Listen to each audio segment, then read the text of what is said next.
Shalom, shalom. This is your brother Kazakia, MalachiMinistries.org. And I wanted to do a teaching today on the Romans 8 chapter. I want to read something before I go to Romans chapter 8, just to kind of set the pace for this lesson here. That's something that our dear brother Shimon Kepha, who the world calls Peter, had to say with regards to the teachings of our dear beloved brother Shaul. So let's go to 2 Peter chapter 3, and we're going to start at verse 14. Wherefore, beloved, seeing that you look for such things, be diligent that you may be found of him in peace, without spot and blameless. And account that the long suffering of our master Yeshua is salvation. Now I want to add here, you just heard me say Yeshua. Now for those of you, this is your first time hearing us teach, we don't use any other name but the name that the Messiah was known by when he walked the face of the earth. And that name is Yeshua. Okay? Even as our beloved brother Shaul also, according to the wisdom given unto him, have written unto you. Verse 16. As also in all his epistles, speaking in them of these things. So he says also in all his epistles, speaking in them of things in which are some things hard to be understood.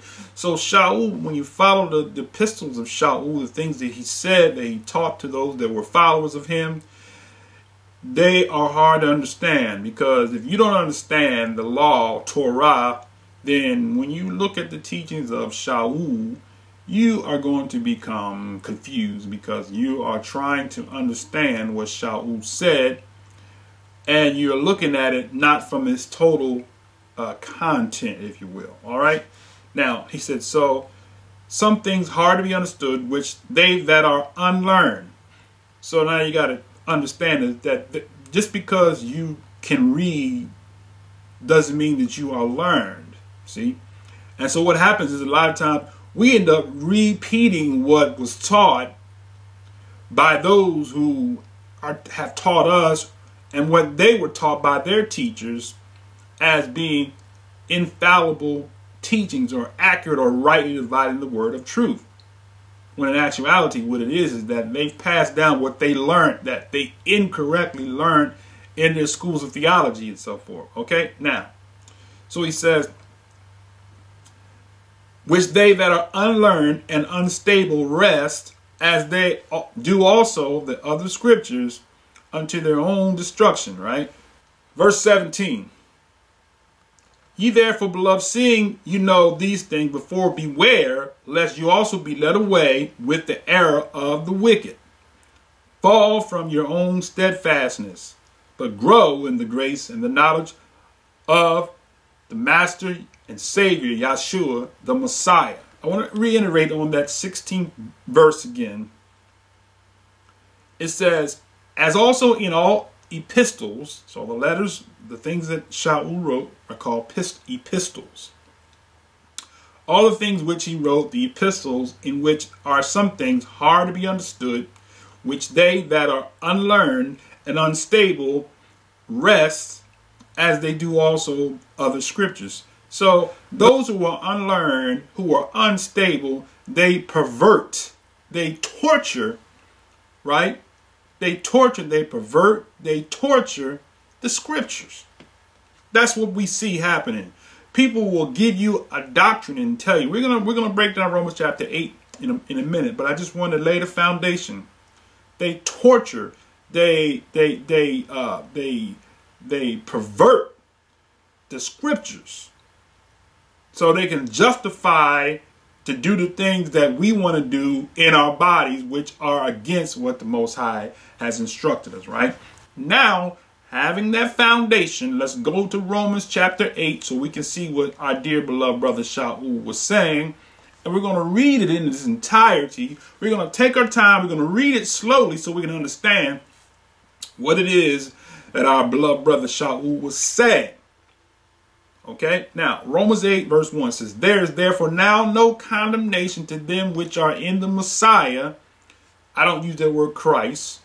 Okay, Messiah is a proper rendering, I should say, of the anointed of Yah, Messiah Yah, anointed of Yah.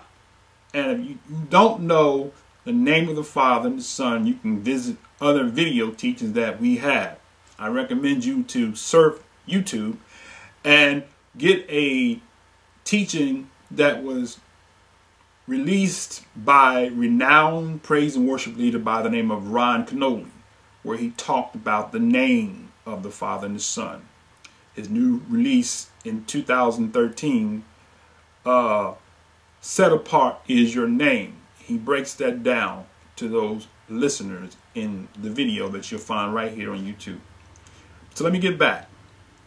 So he says, to them which are in the Messiah, Yeshua, who walk not after the flesh, but after the Spirit. Now, let's go slow here. What is Shaul saying here in this particular dissertation, this particular epistle? He's saying there is no condemnation to them who are in the Messiah, Yeshua, who walk not after the flesh. Okay? I want to break this down here. So we look at this word flesh, right? They who walk not after the flesh. There is no condemnation if you don't walk after the flesh. So I want to break it down. There's a difference between walking after the flesh and walking after the Spirit. So let's first deal with the first part of this particular verse is what is walking after the flesh. Okay, so we're going to break this word flesh down, and then we're going to look at another passage of epistle that Shaul wrote to Galatians. Okay, so now this word flesh is from the word sarx, right?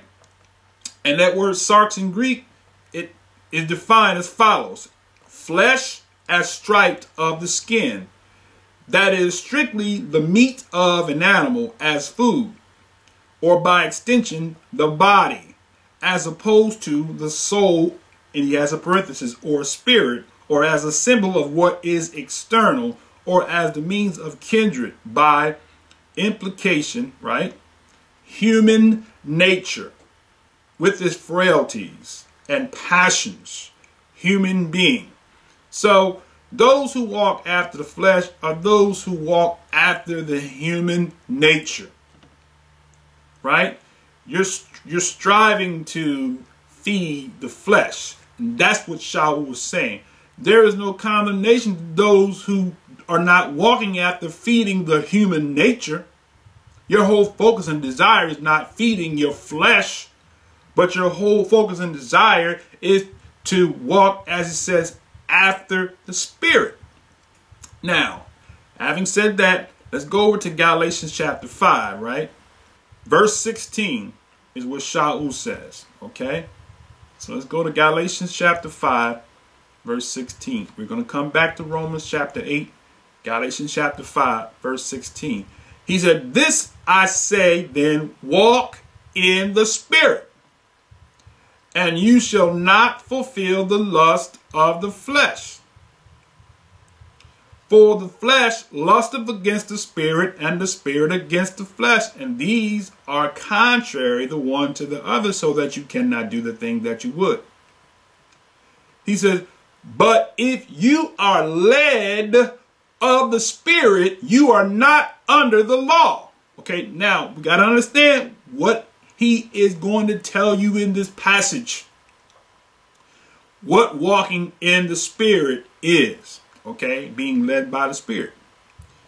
He says, verse 19. Now he says, he already told you in Romans 8, there is no condemnation if you don't walk after the flesh. Now he's going to tell you what the walking after the flesh is, right? The works of the flesh are manifest, which are these: adultery, fornication, uncleanness, lasciviousness, idolatry, witchcraft, hatred, variance, emulance, wrath, strife, sedition, heresies, envyings, murderers, drunkenness, revelings, and such like. Okay? That is walking in the flesh. So they that are in the flesh cannot please the Most High Yah. Why? Because that is walking in the flesh. So what he is not saying is obeying the Father is not walking in the flesh. Because we're going to show you what walking in the Spirit is, right? All right.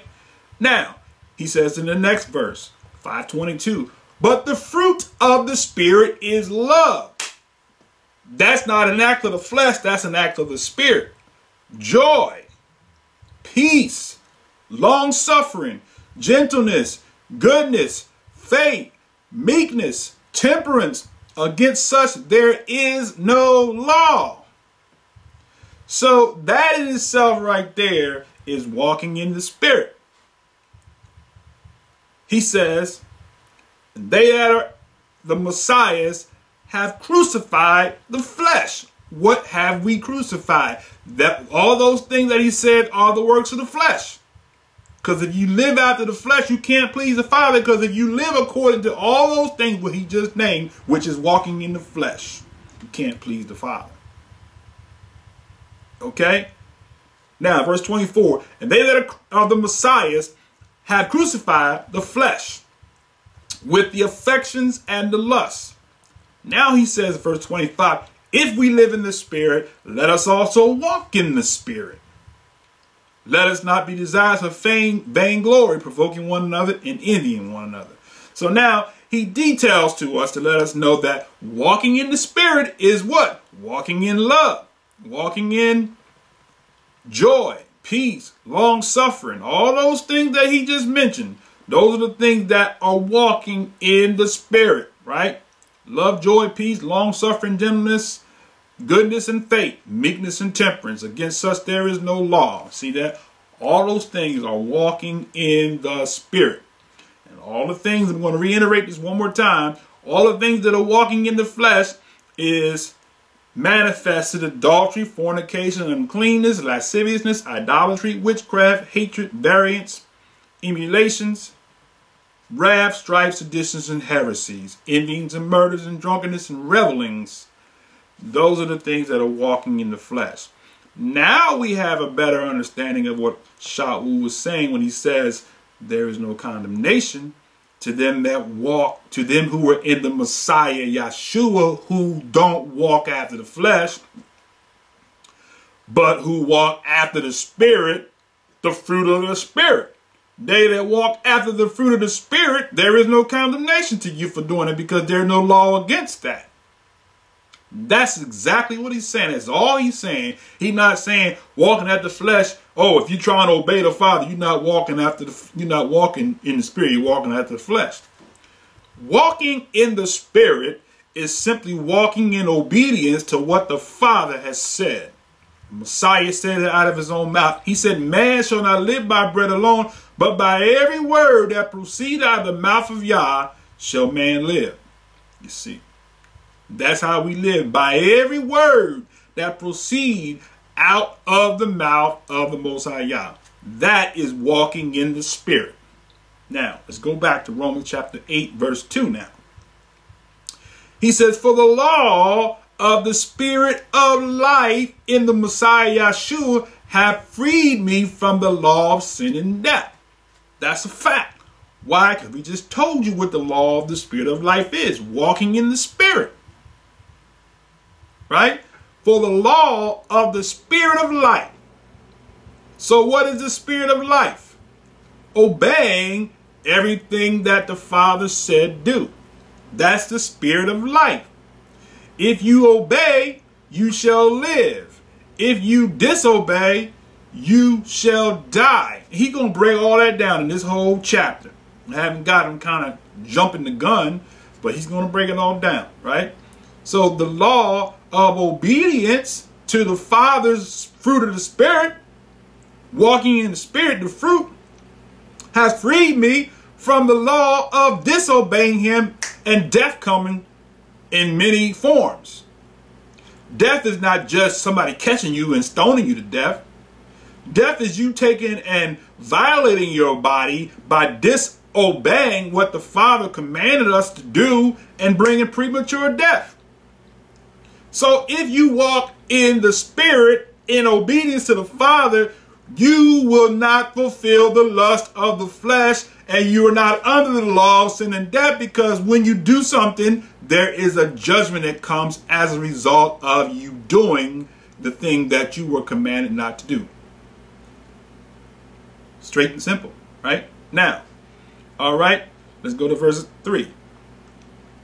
For the law could not do in that it was weak through the flesh, you see.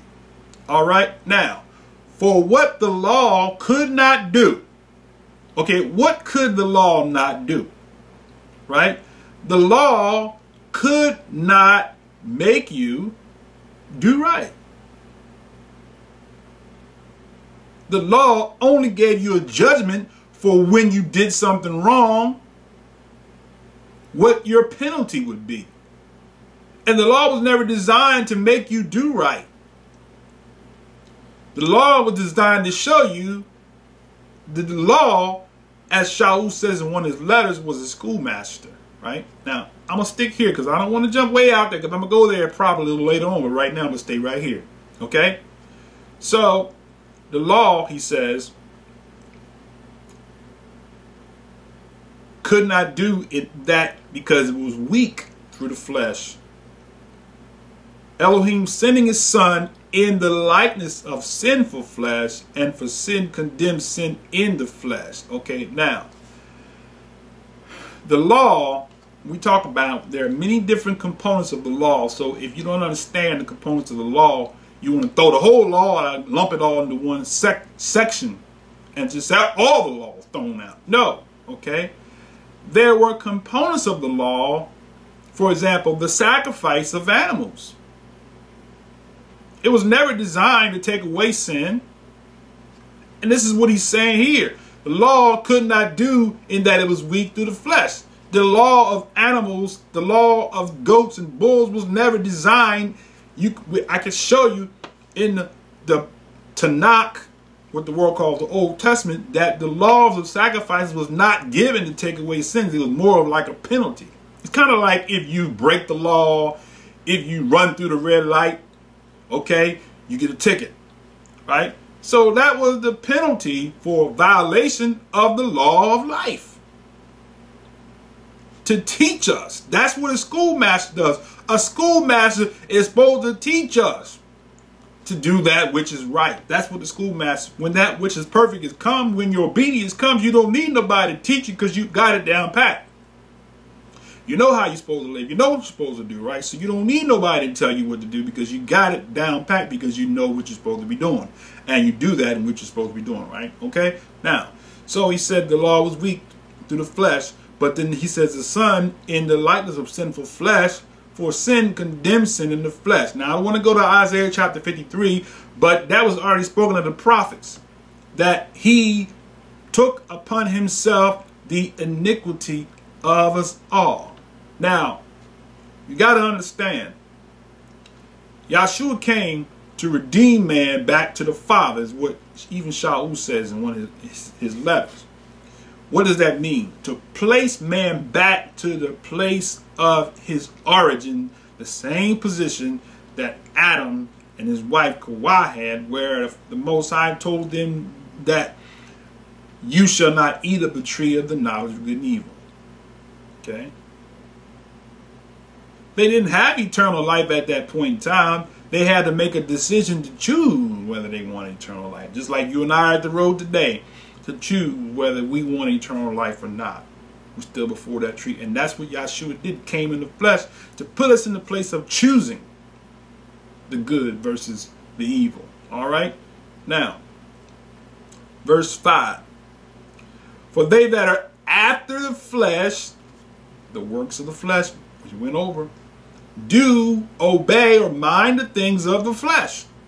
But they that are after the Spirit, the things of the Spirit, the fruit of the Spirit. So they that are after the flesh obey the things that are the works of the flesh. They that are after the Spirit obey the things that are what? The fruit of the Spirit. Right? And he says, for, now he breaks it down, verse 6, the carnal mind, you see. There's that word sarx again. See, flesh and carnal is from the same Greek word sarx. The Greek number 4561. For the carnal mind, the human mind, the fleshly mind, the ones that walk after the flesh, what Shaul said in Galatians 5, he says, is death. So if you live according to a carnal or a fleshly or a sark's mind, that brings forth death. Right? But to be spiritually minded, to walk after the fruit of the Spirit, is peace. You see? Now we understand what walking in the flesh is and what walking in the Spirit is, because they that are in the flesh cannot please the Father. Why? Because the works of the flesh bring forth death. The fruit of the Spirit, obeying the Father, living according to what He has commanded, brings life. Okay, now, I'm trying very hard to discipline myself and not go to other verses because they come into my mind as I'm speaking. So let's stick here. All right, now, so he says, verse 7, let's read that again. Because the carnal mind is enmity against Elohim, for it is not subject. So what is he saying? That flesh, the works of the flesh, that mind is enmity, he says, against Elohim, for it is not subject to the law of Elohim. Right, because if you walk after the flesh, the thing we just read, that is disobedience. This is what he's talking about, the whole thing. He's saying it's enmity against Elohim, for it is not subject to the law, neither indeed can it be. Why? The flesh cannot be obedient to the Father because everything that the flesh stands for is in total opposition. It is in war, the flesh against the Spirit. Walking in the flesh, Galatians 5, read it again, is in total chaos, controversy, contradiction, opposition with walking in obedience, which is walking in the Spirit. So he says, for it is not subject to the law of Elohim, neither indeed can it be. So then they that are in the flesh, they that walk in the lust, in the works of the flesh, cannot please Elohim. You can't please him. He's not talking about those that obey him. When you obey him, you are not walking in the flesh. You are walking in the Spirit when you obey the Father. When you walk in disobedience, you are walking in the flesh. When you say, we don't have to do that, the law has been nailed to the tree, you are walking in the flesh. You're not walking in the Spirit, you're walking in the flesh, and you can't please the Father by walking in the flesh. Walking in the Spirit is walking in obedience. Okay? So he says, but in the Spirit, if so be that the Spirit of Elohim dwells in you. Now, if any man have not the Spirit of the Messiah, he is none of his. So what he's saying, if you can't walk in the Spirit, the fruit of the Spirit, and your whole daily operation is walking in the flesh, then guess what? You are none of his. You got a religion. You don't have a relationship. You don't have you're not walking in the Spirit. You're not spiritual at all. You say, I'm spiritual, you're carnal. Because we got a definition right now for what carnal means. You live according to your human nature. I'll break it down a step further. You live according to the 5 physical senses. Your spirit has no control. The fruit of the Spirit is self-control. Okay? Love, long-suffering, patience, all of that. That's walking in the Spirit. Okay, now, verse 10.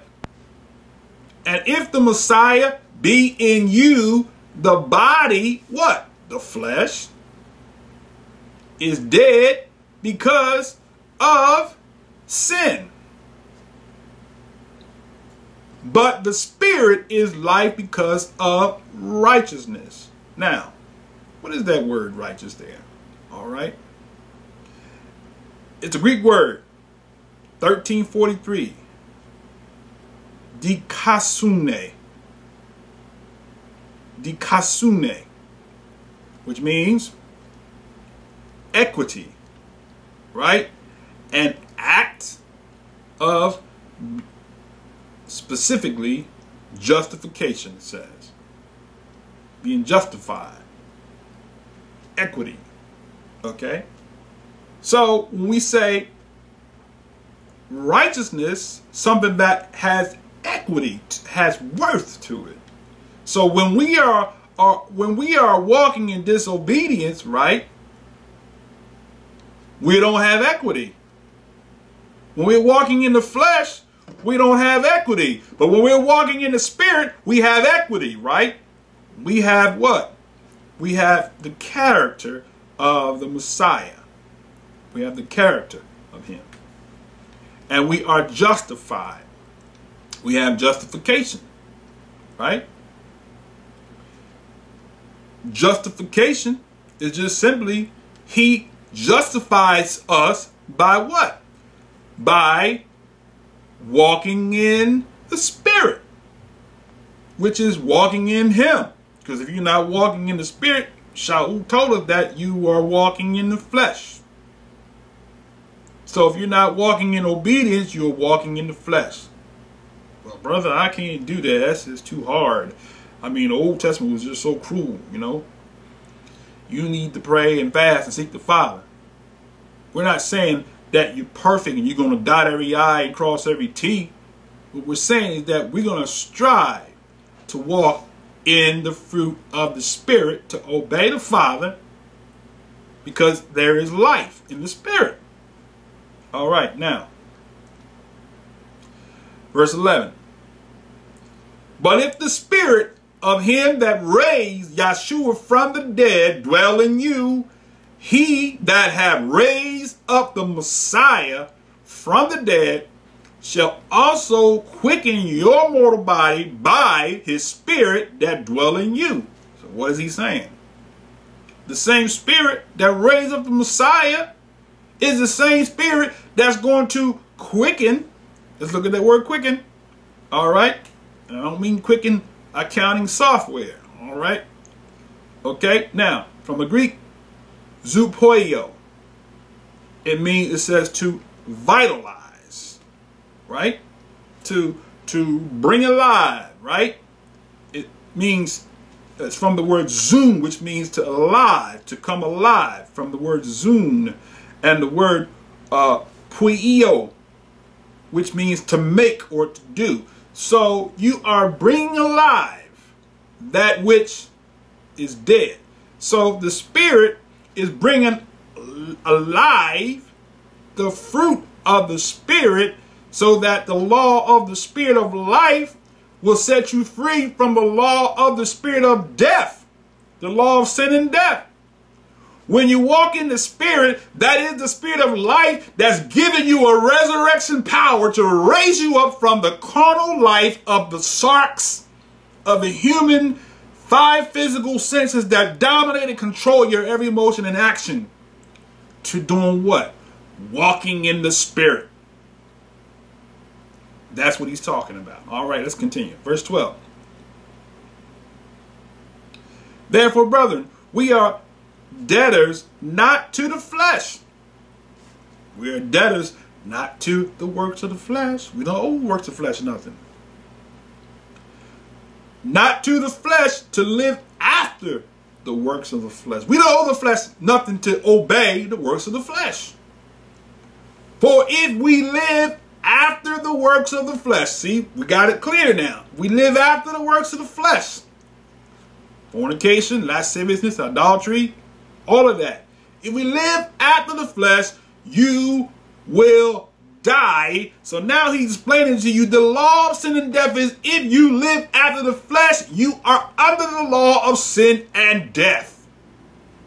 He says it right here, so clear, right? For if you live after the flesh, you shall die. But if you through the Spirit, the fruit of the Spirit, do mortify the works or the deeds of the flesh, okay, you shall live. So how do we do it? Through the Spirit. By walking in the Spirit.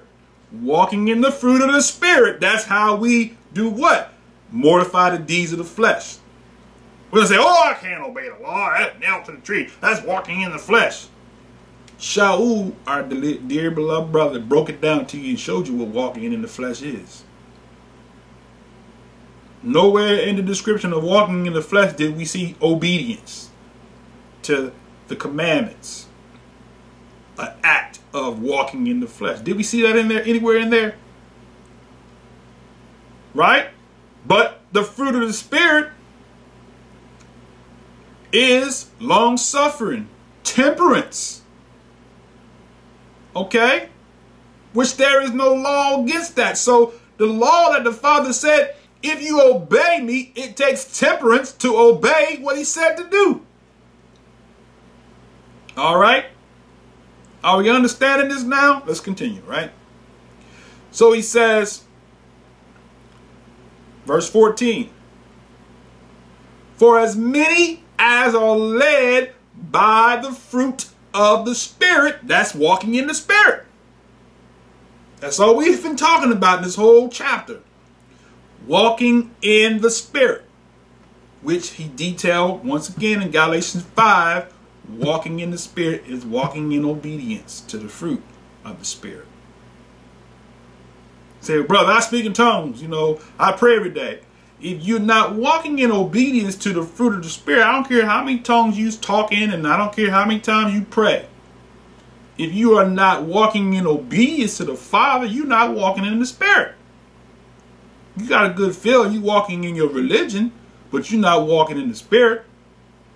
All right? Now, for if you have not received, he says, the spirit of bondage, again to fear. See that? But you have received the spirit of adoption, whereby we cry, Abba, Father. The spirit of bondage, walking in the flesh, is the spirit of bondage.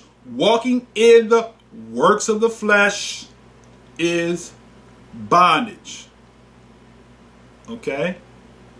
Because it brings forth death. All right? When you walk in the Spirit, it brings forth life. And that's the whole theme of this whole 8th chapter right here. We haven't gone anywhere yet other than Galatians 5. All right? Now, verse 16.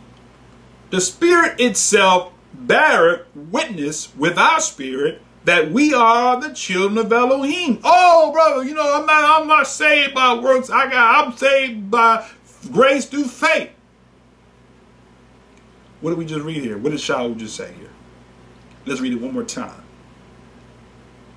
He said, the Spirit, if you walk in the Spirit, walking in the Spirit itself bears witness with our spirits that we are the children of Elohim.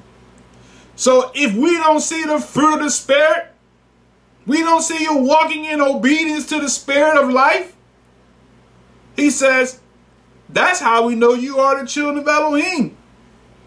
You say, well, I'm a child because I made a confession. I went to the altar, I gave God my heart and the preacher my hand, and I joined the church. Right? Here, our beloved brother Shaul telling us, he says, if your spirit bears witness that you are the children of Elohim. So if you are not walking in the Spirit, then there is no bearing of witness that you are of his. So if you're walking in disobedience, then your spirit is bearing witness that what? That you are a disobedient son and daughter, and you are not righteous, but you are what? Wicked. Okay? Now, verse 17. He says, and if children, then heirs, and heirs of Elohim, and joint heirs with the Messiah, if so be that we suffer with him, that we may also be glorified together. See that? That's all it's talking about. Suffering, right?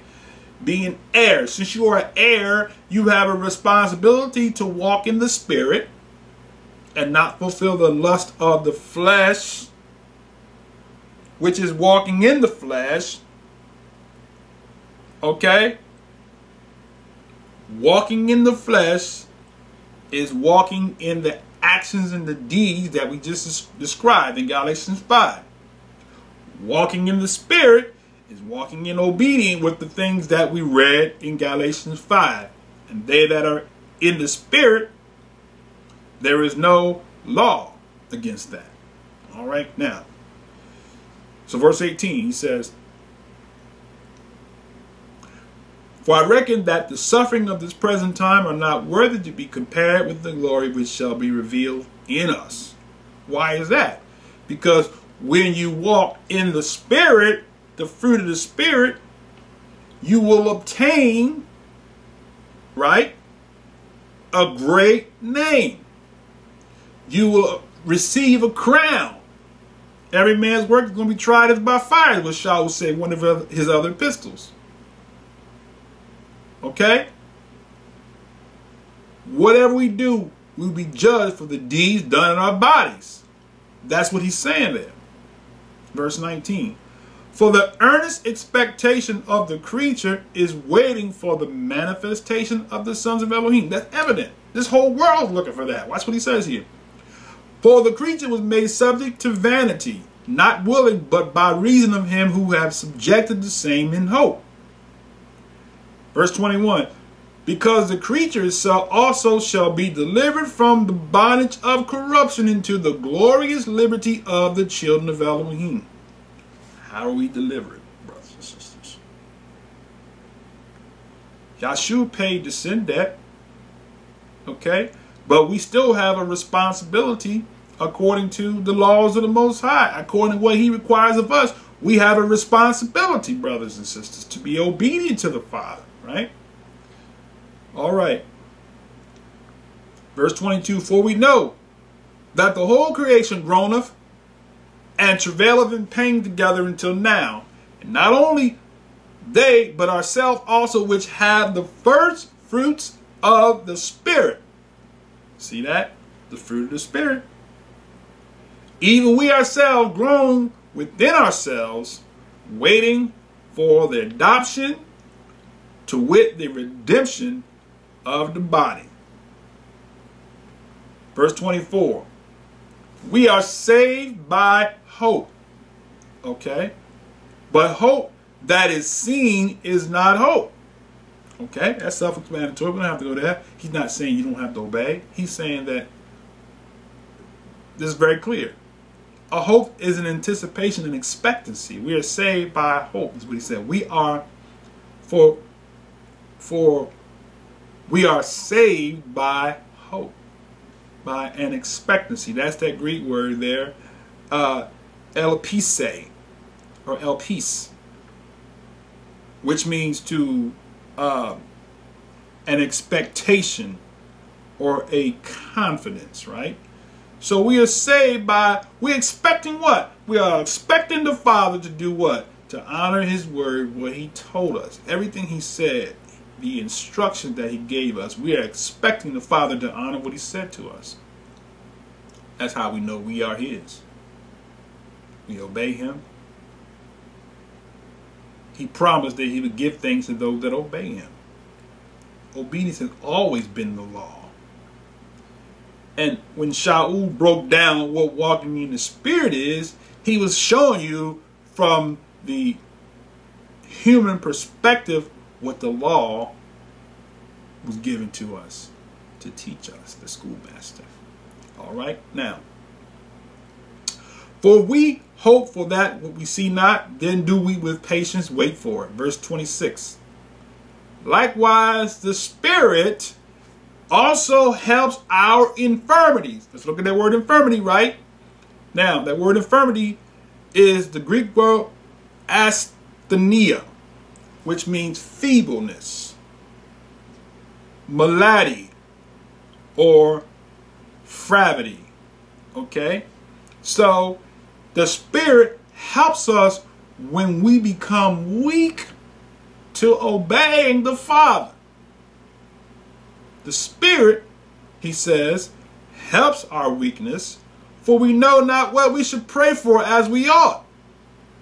So we can't pray according to what I can see in my mind what I can see in my eyes or hear in my ears or feel in my emotions, but we pray according to, watch what he says here. But the Spirit itself makes intercession for us with groanings which cannot be uttered. Okay? Now, we didn't change the thought process, brothers and sisters. We still talking about the same Spirit, the fruit of the Spirit, me walking in obedience to the Father, and the fruit of the Spirit, that Spirit that is in obedience to the Father is that same Spirit that helps our infirmities. You see, the Spirit of life is the Spirit of the Father. Is his character, is his trait. You can't have the Spirit without having his character. We got people, they misinterpret what the character of the Spirit is. The character of the Spirit is not you jaking and quaking and speaking in tongues. The character of the Spirit, we just read it. Shaul detailed it down to let us know what that walking in the Spirit is, brothers and sisters. Okay? Now, so that Spirit, the Spirit of life that had made us free from the law of sin and death, that Spirit there makes intercession for us with groaning, because that Spirit is the Spirit of life that gives us life as we walk in obedience in the Spirit and not fulfilling the lust of the flesh. And he that searcheth the hearts, verse 27, knoweth what is in the mind of the Spirit. Because he maketh intercession for his saints, for the set apart ones, for the righteous, for the believers, according to the will of Elohim. You see that? Now, he says, verse 28, and we know that all things work together for good. All what things? The fruit of the Spirit. We haven't changed the subject, brothers and sisters. We can't go somewhere else into some ecstasy. We talking about the same thing from the beginning, walking in the Spirit. So what is helping my infirmity? What is helping me? All things are working together. All what things? The things of the fruit of the Spirit is working for my good. He says to them that love Elohim. So if you're not walking in obedience to the Spirit, then you don't love Elohim, is what Shaul is saying here again. To them who are the called according to his purpose. What is his purpose? That we walk in obedience to the Father. That we do what he commanded us to do and not make excuses as nailed to the tree. Verse 29. For whom he did foreknow, he also did predestinate to be conformed to the image of his Son. What is the image of the Son? Obeying the Father. Messiah came in the flesh, said, I've come not to do my own will, but to do the will of the Father. That's obedience to the Father. Whatever the Father said do, that's what I came to do. That is what he said. For whom he did know, he also did predestinate to be conformed to the image of his Son, that he might be the firstborn among many brethren. Verse 30. Moreover, brethren, whom he did predestinate. All right, predestinate. What is that in the Greek? Predestinate is the word proorizo, which means to limit in advance, to predetermine. The lamb that was slain before the foundation of the world was predetermined to be that sacrifice, to reinstate man back to the place of the first Adam, so that we are placed before the tree of life and the tree of the knowledge of good and evil, and we are to choose to eat of the tree of life that we might do what? Live, right? All right. Now, verse 31. What then shall we say to these things? If Elohim be for us, who can be against us? Verse 32. He that spared not his own Son, What did he do? Laid the iniquity of us all upon him. Delivered him up for us all. How shall he not with him also freely give us all things? Right? Because why? He did what? The Messiah came in the flesh and he reinstated us back to the place of the first man and woman. Before the tree of the knowledge of good and evil. Before the tree of life. Most High told the nation of Israel, I place before you death and life. Blessings and cursing. He said, choose life. What is that life? I'm not going to turn there, but that is obeying the Father. Told Abraham, walk before me, be thou perfect. What is perfection? Walking in the Spirit, not walking in the flesh. Walking in what Paul said. What Paul said was the fruit of the Spirit. That's walking in the Spirit. You say you're spiritual. When you tell everybody you're spiritual, what are you saying? I walk in the Spirit, the fruit of the Spirit. That's what a spiritual person is. All right. Now we understand. We have a new definition for what it means to be spiritual. Okay. All right. Now, verse 32 again. He that spared not his own son, but delivered him up for us all, how shall he not with him also freely give us all things? Verse 33. Who shall lay anything to the charge of Elohim's elect? It is Elohim that justifieth. See that? Verse 34. Who is he that condemneth? It is the Messiah. See, the Messiah not just didn't he only come to save, but he also came to condemn as well. Because he said right, who is he that came to condemn? The Messiah. It is the Messiah that died, yeah, rather that is risen again, who is even at the right hand of Elohim, who also maketh intercession for us. Right? So, going back to the very first verse, he said, there is no condemnation to you that don't walk after the flesh. So if you walk after the flesh, then the Messiah has condemned you. See how this is working now? It's making sense, right? Okay, let's continue.